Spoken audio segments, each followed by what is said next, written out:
Médailles et drapeaux étaient de sortie ce matin à Strasbourg. 150 soldats de l'Eurocorps vont partir dès la semaine prochaine pour l'Afghanistan.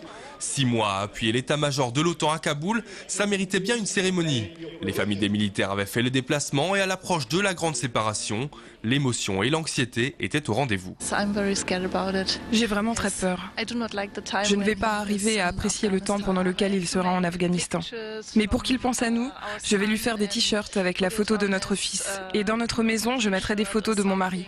Comme ça, notre fils verra son image partout, tout le temps. On sait bien qu'il y a des risques quand il part. C'est le danger quand même. J'ai un peu peur qu'il y arrive quelque chose là-bas, que je ne suis pas à côté de lui. Même pour lui, quand il y a quelque chose ici à la maison, il n'est pas tout prêt. Ça, c'est une grande différence. Ouais.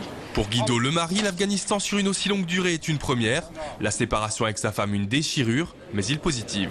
Nous avons prévu, il y a l'internet qui est disponible, donc nous aurons la possibilité de se communiquer, se parler par Skype tous les jours, donc ça devrait être bien. Donc nous allons reprendre aussi l'ancien système des lettres, et je crois que celui-là il persiste toujours. Ça nous fera repenser il y a 20 ans environ. Après, nos militaires, ils ne feront pas que du Skype de leur journée. Une mission comme celle-ci, c'est un travail à temps plein, compté 90 heures par semaine.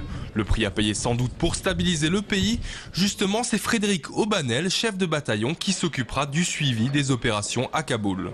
L'OTAN est là-bas pour faciliter aujourd'hui l'instauration d'un État stable, de permettre donc une transition aux autorités afghanes élues, ainsi que de former les forces de sécurité afghanes qui permettront à l'État de pouvoir gérer le pays sans une aide extérieure.